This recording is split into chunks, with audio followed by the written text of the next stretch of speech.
The 48-hour film project, and we're now in our 25th year, is this sort of bizarro grassroots / international filmmaking competition. At our core, we are a competition. We're not a film festival. That can start in the backyard with your buddies and can lead to the Cannes Film Festival. That's the ultimate prize. About 15 films a year out of the global competition make it to Cannes. And we have been to Cannes 2 of the last 3 years. In the short film market, particularly in this 48-hour film project, Wisconsin is highly regarded. We're very much known as the little engine that could.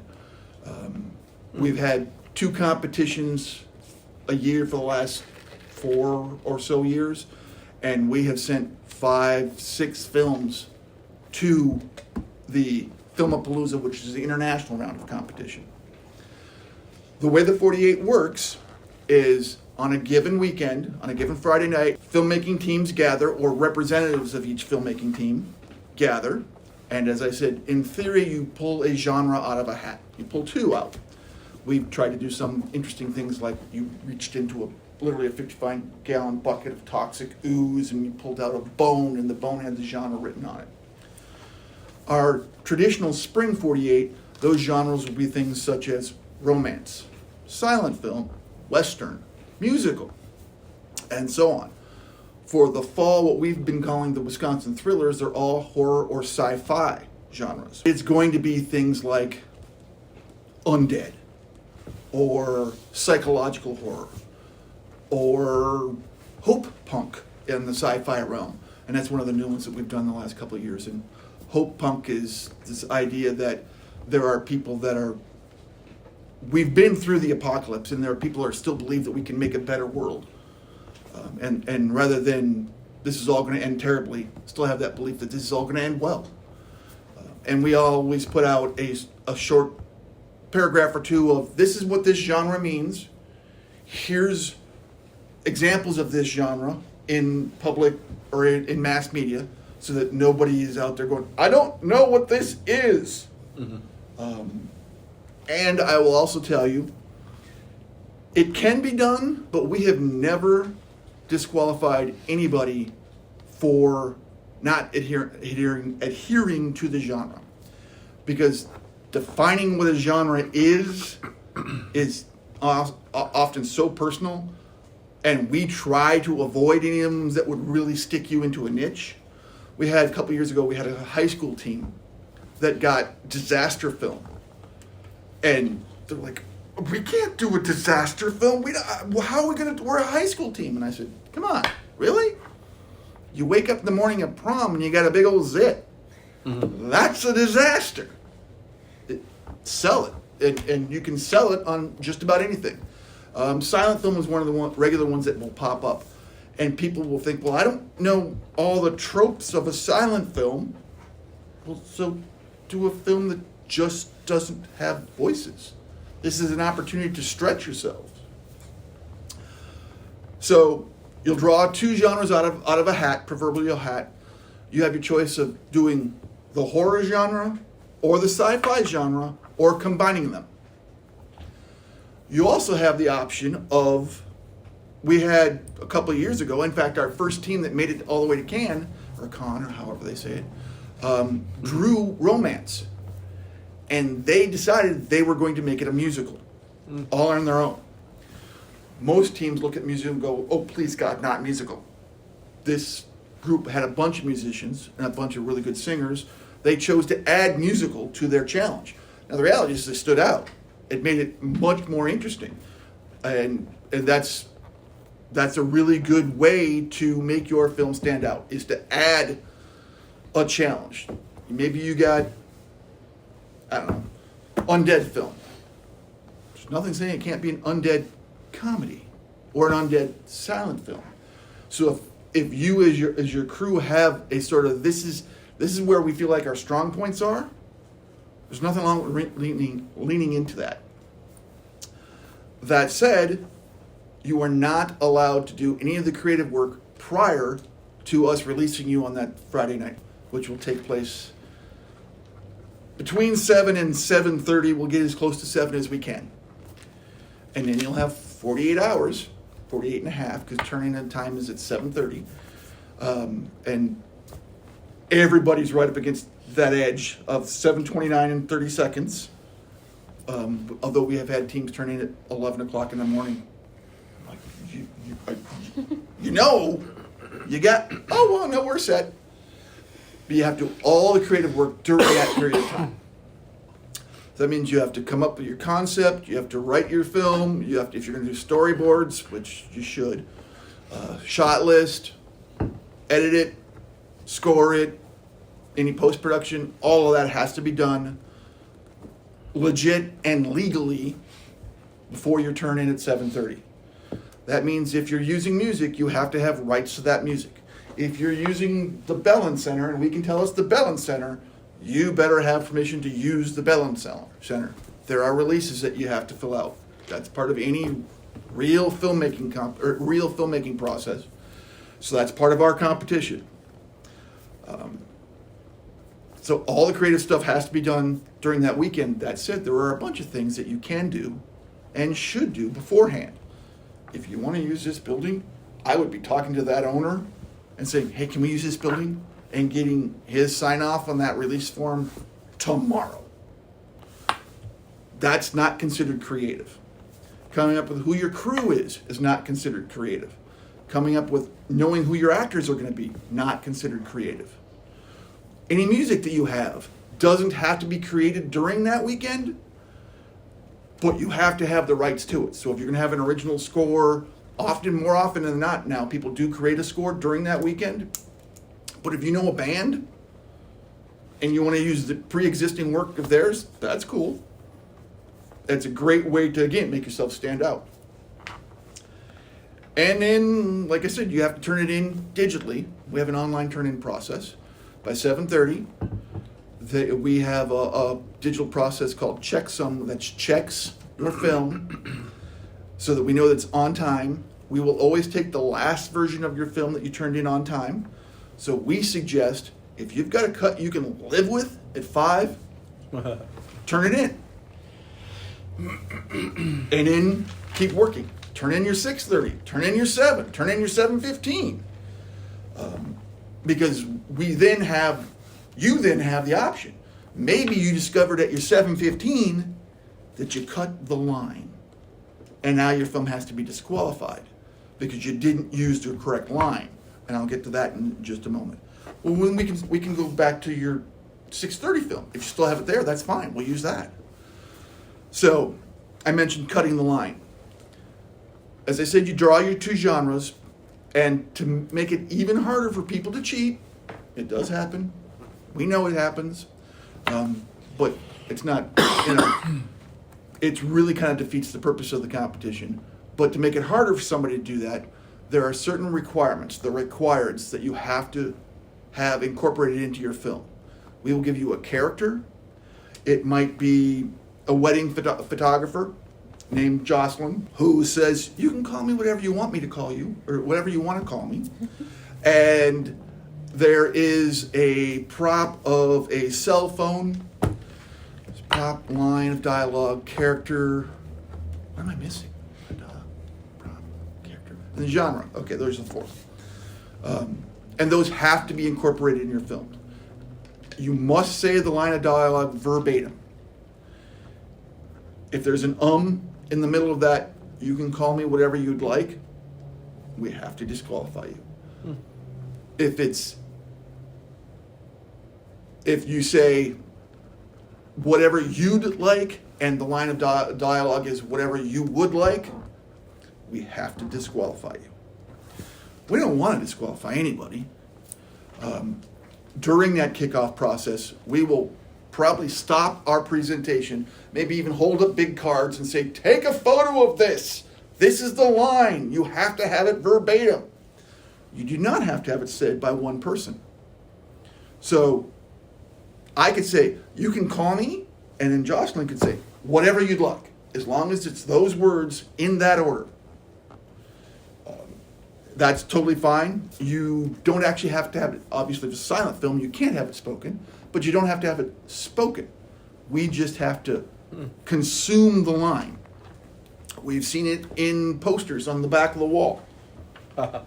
We've seen it as tramp stamps, tattoos. So that's a way to, again, to kind of stand out and make yourself different. Is it consistent for all the films during that competition? Yep. That's fun. So all the filmmakers can watch for that line. Yep. Very Yep. cool.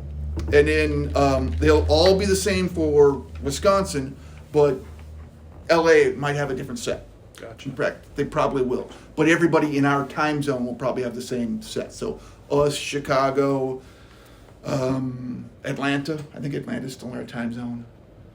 Toronto? No, Toronto's not. I don't know. But they keep it that way. So that there's no real, again, there's no way to get a head start on things that way. And we certainly have, one of the things that if you get involved with this, you'll discover that you've joined really a global community. Especially if you get the opportunity to go to our international round of competition, Filmapalooza. It's typically 1 year abroad, 1 year in the US, back and forth. And then you'll get an opportunity to see 400 teams just like you. If you're the sound guy on your crew, and that probably means you're the loneliest person in there because nobody else understands sound, imagine 400 other sound people that get what you get. And then they give me the picture lock at 7:15. They want me to create a score, blah, blah, blah. And there's some commonality. And that's an amazing experience. And the reason we have had to start to change those requireds by time zone is because you make friends. We've got friends in the Netherlands. We've got friends in China. We've got friends in South Africa. Because you meet people at these gatherings and you just sort of connect. And more than one of the Wisconsin filmmakers in the past has had in their film all 7 continents. They were able to film on all 7 continents in 48 hours. Now they're only able to do that obviously by working those connections. We do not have a geographical requirement. I'm assuming you guys are probably going to shoot around Green Bay, but you don't have to. If you've got somebody in San Antonio that you're like, you know what we really need? Tony in San Antonio. Tell them what you need. Shoot it remotely. Get the footage back to you guys. That's totally fine. We don't care at all about the geography. And like I said, it's kind of like, I shouldn't use this analogy, so I'm not gonna. I was gonna say it was kind of like being in a war. If you haven't experienced it, you don't really understand. And if you have, you don't really need to talk about it. But that seems kind of trite in our current situation. So I didn't say that. But it's an incredible experience. Young teams will find that they don't sleep at all during those 48 hours. Team leaders will tell you that their job is way more than 48 hours because they're probably gathering stuff beforehand and then they're returning stuff afterwards and they're taking care of all of their cast and crew. And there's a bunch more work that goes into it that just the regular crew don't realize. The team leaders, I know you guys have experienced that there's a lot more involved. But the more times you do it, have you guys gotten to sleep yet? Have gone to sleep. This last one we got to sleep. True. At least I did. Uh-oh. So in this corner Jocelyn, I here, don't know if she got much sleep. Like 3 hours. Yeah, the night of writing we only got 3 hours as a crew right before filming. But the second night we were able to, but it's not our first 48, so we're actually able to sleep. yep, it'll get better. You guys you'll learn each other's shortcuts. You'll get more efficient at everything.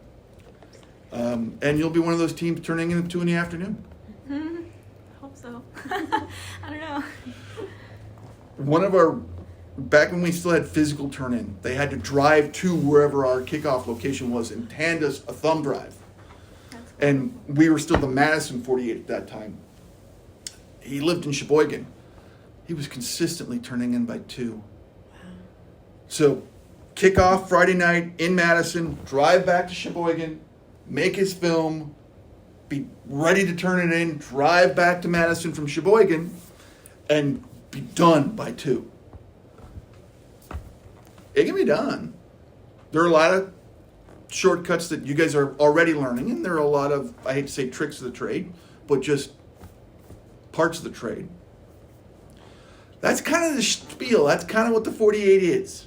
I feel like it'd be great to move it to a Q&A. Can you explain the prop, the usage of the prop? If I say that the prop is a remote control, if that camera caught the remote control, you're set. You're good. As far as qualified versus disqualified. A portion of, and I think it's like 25% of the judging criteria is how well you use the required elements. So if your judges take a look at your film and say, well, okay, we can see the remote control, but they didn't use the remote control, they can decide to judge you poorly on that. And hopefully, it'll get to that. Hopefully all the films will be so good that the judges have to start nitpicking. Because at the end of competition, they have to pick one. There's only going to be one that will be named the Wisconsin champion. All of them that are turned in on time will be eligible for our awards, but there can only be one best film. So then they go through the process of deciding, well, I really liked how they used this, or they made the year that somebody had the required line be a tramp stamp tattoo. Well, I really liked how they did that, and so they got a little bit of a boost that way. So as far as being qualified or not qualified, we just have to be able to see the prop. We have to be able to see that is Jocelyn. We don't have to have a name tag that says Jocelyn. We don't have to have somebody come up and say, Miss Jocelyn. We don't have to hear her name.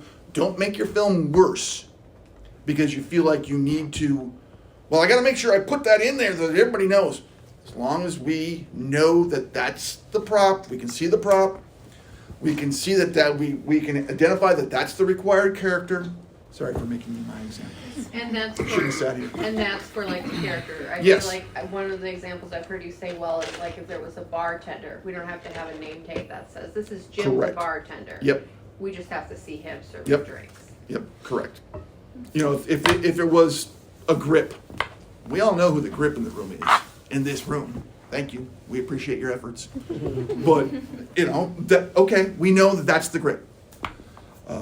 If it is a job, if it's maybe line cook, we have to know that Jim the line cook is a line cook.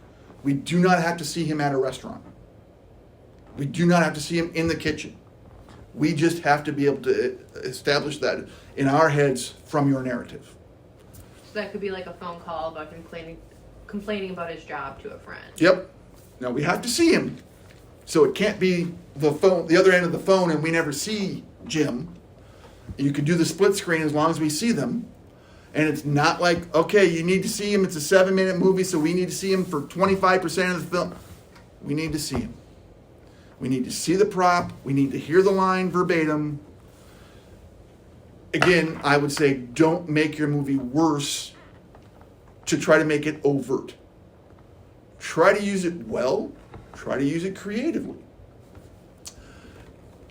And if it was the remote control, and that picture on the wall was an Andy Warhol picture of a remote control, that would count.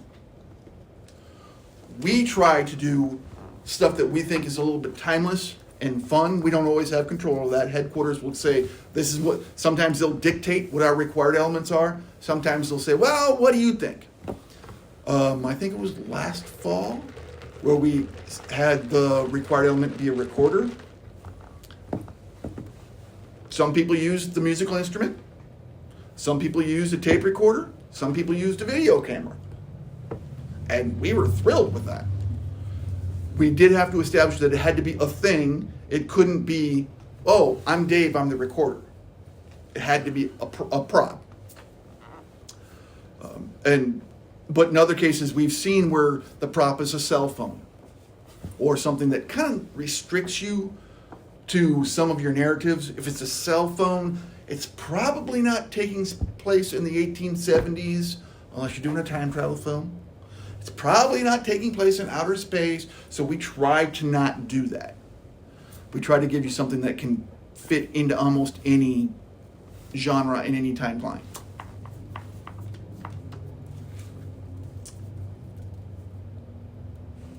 What is the status of credits on the film? Do they have to be finished by the time it goes in, or? We're going to play what you send us during that time. Okay.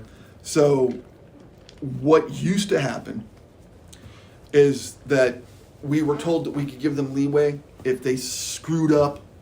If you forgot to include your wife's name and you knew you're sleeping on the couch for the next month because you forgot your wife's name, okay, we'll let you fix your credits.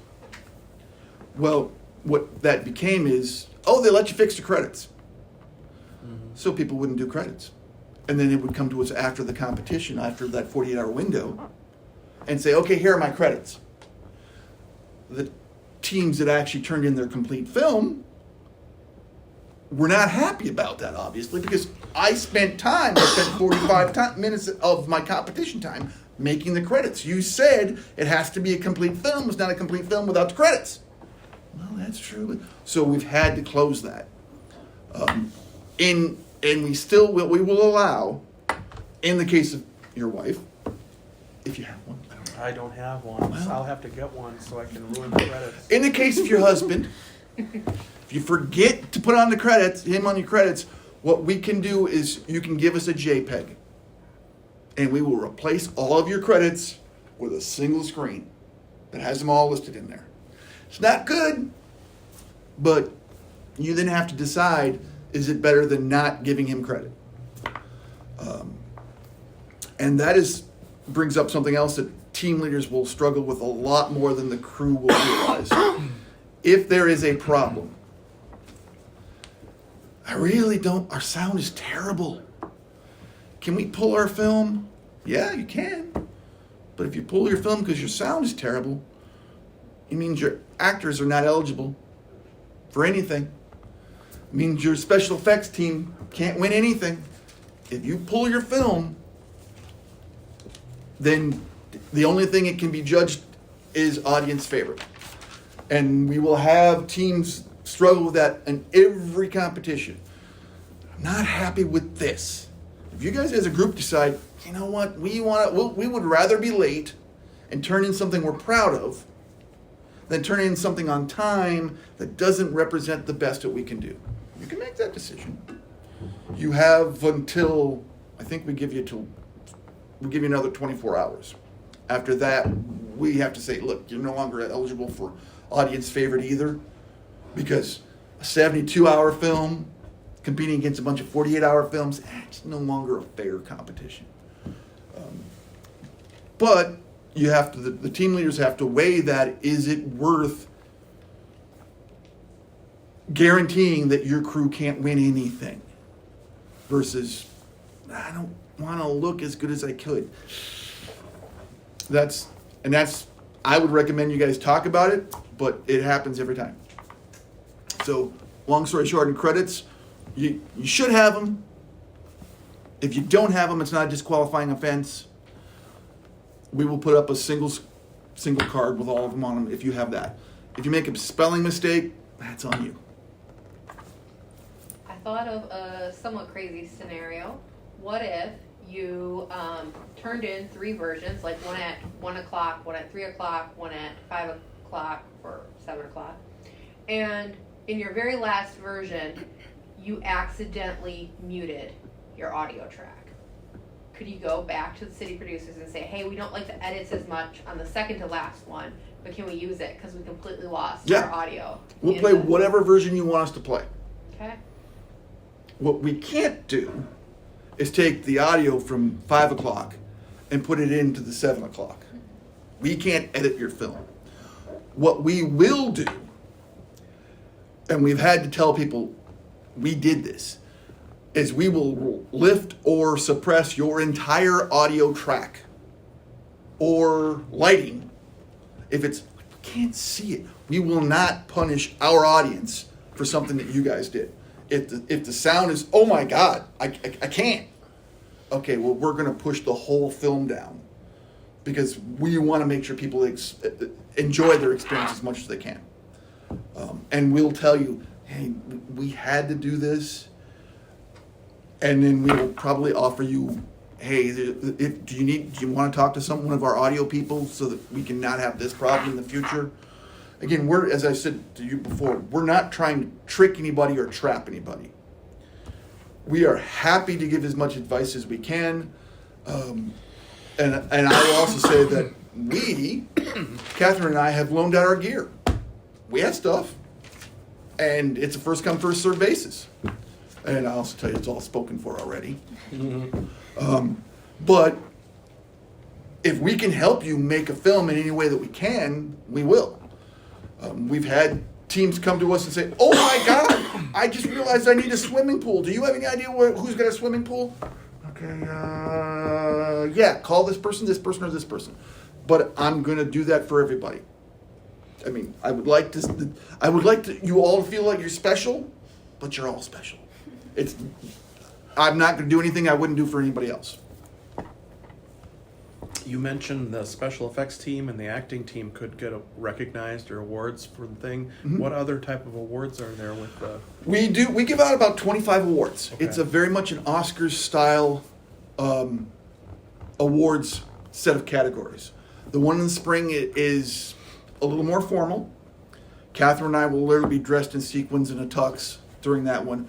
In the fall, we try to be a little looser and have a little more fun, but we will still have best directing, best cinematography, best score, best individual performance, best ensemble performance. There is a third acting one that I can't think of right now. There's a best makeup. It is not best hair and makeup. It is best makeup, but we'll include hair in there. If hair is part of your makeup, that's fine. I believe there's a best costuming. There used to be a best makeup and costuming, but we have decided that those are significantly different skill sets and should be honored separately. Best use of prop, best use of character, genre. For this one, we do a best horror and a best sci-fi. And here's an insider tip. If you want an award, do a sci-fi. Because most people do horror. So there's a good chance that you'll be competing against 6 teams instead of 36 teams. I mean, and then that's the only thing where we separate the two, horror versus sci-fi. It's one best individual performance. Oh, and best supporting performance. I believe there's a best lead performance and a best supporting What performance. if you mashed horror and sci-fi? You'd be eligible for both. Okay. Just wondering. Make sure we know that's what you did. Okay. There is a form that you guys fill out at the end. You turn in paperwork, and I believe you're supposed to declare what you chose. You don't have to declare it Friday night. You can get all the way to Sunday and say, oh, geez, you know what? I think I can splice this together. We can make this a horror film, or we can make this a sci-fi film. And that's fine. And you are supposed to, on the front end, declare as well. You'll declare what your competition is, and that'll be the Wisconsin Horror Sci-Fi, the weekend that it was made, and what genres you chose. That's at the very front of the required pieces that you have to put when you're assembling your edit. Can people attend kickoff online? Attend, not really.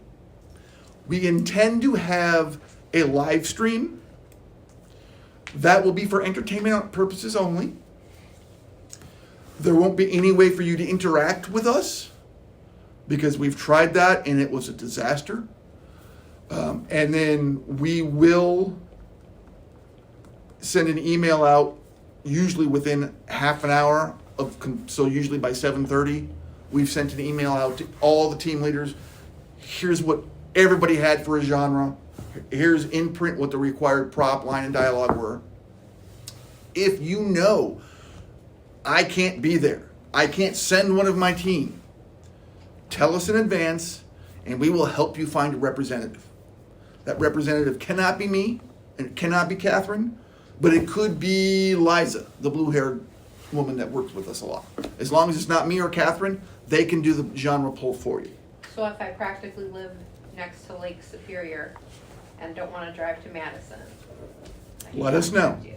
I'll tell you, when I was team leader, frankly, I always sent an actor.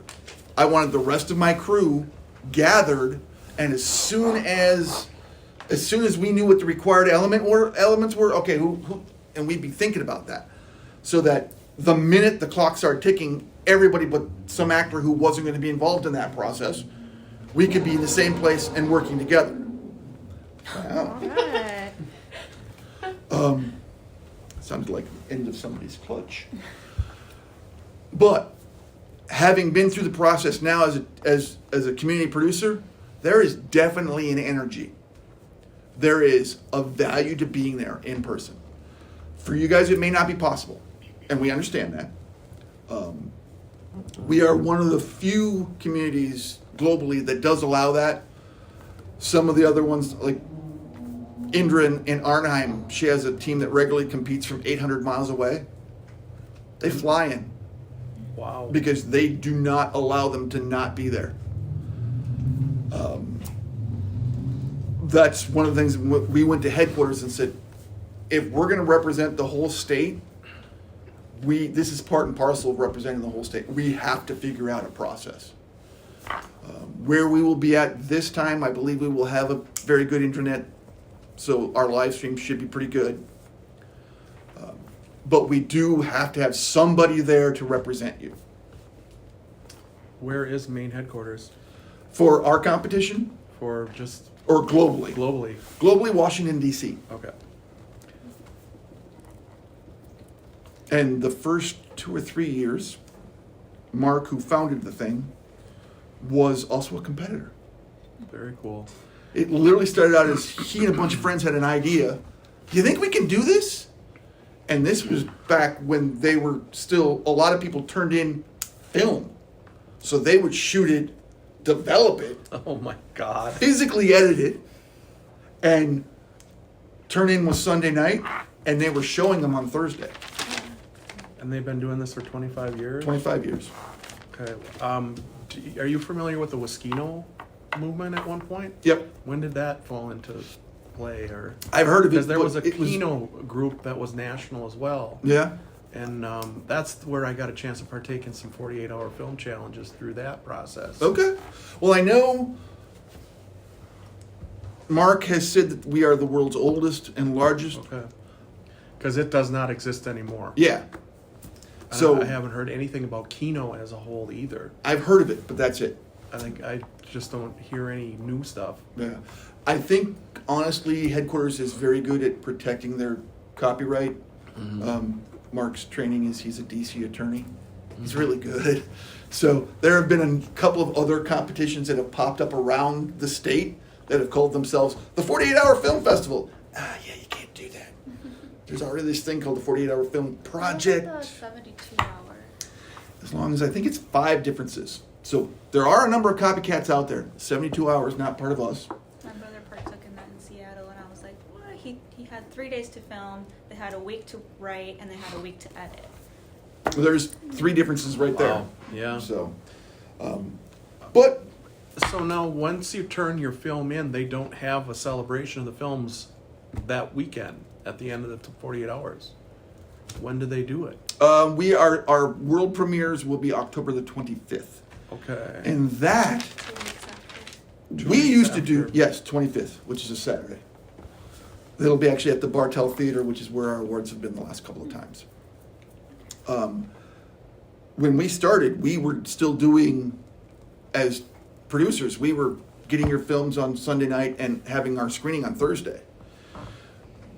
What has killed that is honestly the film industry, because almost everybody does DCPs now. And DCPs take 10 times the space and 10 times the time to render as you're rendering. They're hell, honestly. The best description I've ever had of this is one of my friends that works in the industry has said, when you're working on a film, think of it like a pizza. You can have dough, you can have sauce, you can have cheese, you can have pepperoni, mushrooms, whatever else. But until you bake it, it's not really a pizza yet. It's still just sort of the ingredients. If you decide, oh, that's right, so-and-so is allergic to black olives, you can still get the black olives off the pizza relatively easily. But once you've baked it, now it's a single entity, it's a pizza. That's true. What the DCP does is it takes that baked pizza and breaks it all apart again. Now there's an audio file. Now there's a graphics file. Now there's a video file. And it's all in a proprietary, very hard to copy process. And that's why it is. And that's the file systems that go to the theaters. Mm-hmm. Jeepers. And the reason for that is it's really hard for that guy making the popcorn to steal the next Star Wars. Gotcha. There are some other competitions that the Global 48 runs. There is an animation competition that's just animation. And I think they give you what they call a 2x48. Now, I don't know if they give you 96 hours or if you have to work on it during one weekend and then freeze and then work on it the next weekend. I'm not quite sure how they break it down. I don't know how that would work. But that's sort of a cattle call, and it's not geographical. There's not a Wisconsin animation. It's just one competition globally. There is an AI version of. Yeah, I was curious. That was going to be a question of mine. Can we have someone from Norway on our team if we're Yep, Wisconsin based? absolutely. In fact, it's a good idea because that's production value. If you remember nothing else about what I tell you, remember this. You can't win if they don't talk about you. You are better off having a dumpster fire where you're different and brilliant in one aspect than having just a solid film. I hate to say that, but way too often when somebody comes to us and say, well, what did they say about my film? We didn't win anything. We weren't nominated anything. What did they say about our film? I may have to tell them what Catherine and I thought, ways that they can improve or what they did well. Because the truth is our panel of judges didn't say anything about that film at all. We often have 40, 45 teams in our competition. I think the horror sci-fi is limited to 32. But the way the judging process works is we'll have our panel of judges. They meet in real time. It might be a Zoom meeting. It might be in person. And whoever's running that portion of the meeting, Catherine and I, say, okay, let's talk about best writing. Jocelyn, who's your nominee for best writing? Jocelyn will say what film she thinks is the best writing. Craig will say his. Priscilla will say hers. And we have 3 to 7 judges, depending on how many we're able to get. We always start out with 7. We almost always have somebody back out. Yes, sir. How are the judges selected? They are required to be industry professionals. Originally, what headquarters wanted was industry professionals in your community that had no connection to anybody in the competition. You can't do that in Wisconsin. You definitely can't do that in Green Bay or Madison or Milwaukee or when we were just a city based. So when we took on this challenge, Catherine and I said, we're not going to do that. And headquarters said, what? We're not going to do that. Because when we were competitors, we could just look at the list of entrants and say, this team's going to win this team's going to win this team's going to win this. Not necessarily that they're not good at those things, but they've had the same judges for the last 5 years. And you could just tell that the judges already had preconceived notions of what this team was about and what that team was good at and not good at. Wow. And that's just a little bit human nature. So what we do, Catherine and I both work in the industry. We both reach as far as we can. There have been Oscar winners that have been your judges from the Wisconsin competition.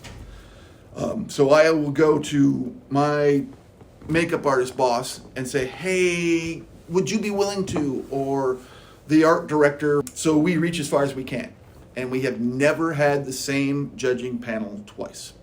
Awesome. We may rotate somebody in or out, but it won't be the same exact panels that we had before.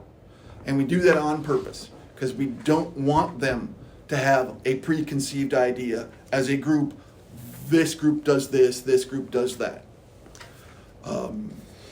And we, like I said, we reach as far as we can. What my ideal judging panel is somebody that's in the position to hire you.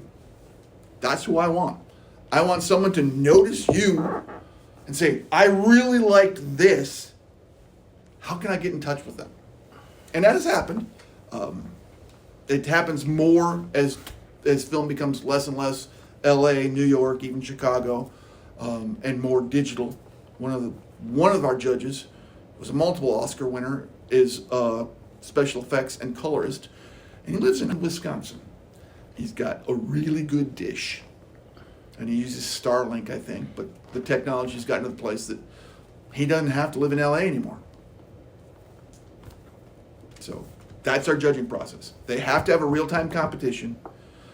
They have to all sign off, or a real-time conversation. They have to all sign off on, even if these three had different ideas about what the best writing was, they have to all agree that this is what was chosen.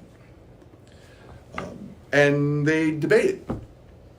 Sometimes there'll be horse trading. Look, I know writing's your thing, so if I vote for whatever you thought was the best writing, you know cinematography's my thing, I'm going to expect you to pay me off in cinematography. There is a human aspect to it. But what we don't do is we don't just all have them all turn in scores. Because if everybody turned in a score, and Catherine and I did this on a panel one time for a different competition, there were 3 judges, me, my business partner, and somebody else, and we were of the same mind about what was the best film, and it didn't win best film. 2 of the 3 judges voted for that film. How did that work? Well, there's no way to tell. So it's not just a scoring system. There's no way that I can say, you know what, I'm just going to add another 10 to Chameleon's total, and suddenly they win. They all have to be willing to sign off on it. They also have to be willing to be named. If you demand to know, I'm required to tell you. We've never had to do that. And you guys would see this more if you were closer to Milwaukee or Madison. The reason we don't do that is we have seen in other cities, other communities, where people have found out, oh, Priscilla was a judge? Where does she live? Let me go give her a piece of my mind. Tell her why she's wrong. I don't want that for Priscilla. That doesn't help me ever have her work again. Oh, Jocelyn was a judge? Who the hell's Jocelyn? I hate her movies. Harsh. I'm sorry. But You can cut that out of context. Just the clip of you on social media. I hate Jocelyn's movie. But this way we don't have to deal with that. Mm-hmm. And we have had friends in other communities say that very thing has happened. And since the judges are who we're able to reach, I'm getting my boss's boss's boss. Frankly, the last thing I want to do is piss off that guy or girl. Because now they're mad at me and I don't get another job.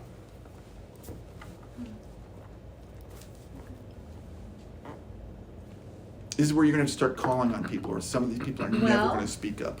We got 3 more minutes. Who's got an urgent and pressing question that Michael can answer in 3 minutes? Has anybody ever done it alone? Yes, and one.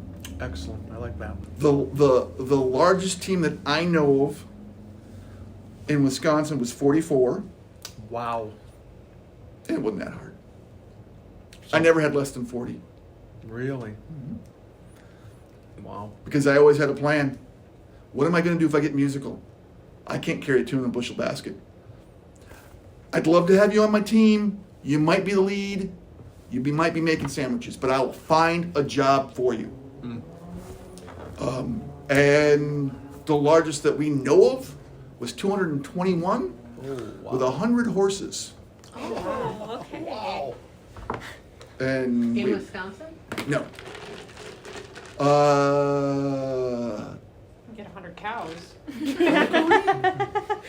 One of the Canadian ones, and it was timed so that it was the same time as one of their big stampedes or Wow. Are there rules about like brands? no one really knows, but the short answer is not really. If you do something where you're doing something that the owner of the brand, if you decide you're gonna have a drunk driving film and you're using Budweiser's not gonna be happy with you. And anybody in America can sue anybody for anybody else. If you show a brand and you use it in a positive light, gonna have a Subaru and it gets in a huge crash and the family's fine, Subaru's gonna love you. We also have a thing called fair use. So if you're using that product in a manner for which it was intended, you're usually safe. Fair use is a defense. But this is America. Anybody can sue anybody for anything. We do not have any we don't say you can't do it. But you do open yourself up to possible litigation if you use something in a way in which the manufacturer is not going to be pleased with you. The reality is why most films and small budget productions blur stuff or they make up the fake Frosted Flakes label is because they went to Kellogg's and said, hey, we're going to use Frosted Flakes. You should give us some money. And Kellogg said, you're going to use Frosted Flakes anyway. I'm not going to give you any money. And so then the production company goes, screw you. Now it's frosted takes or whatever. It's a money thing. But there isn't any prohibited. You guys know the word I'm trying to think of. Prohibited. Yes. Or prohibition. That was the word. Prohibition. Yes. Any other questions? I would say don't use Frog and Toad as characters because those are probably copyrighted characters. You can't use Are those Iron Man. public?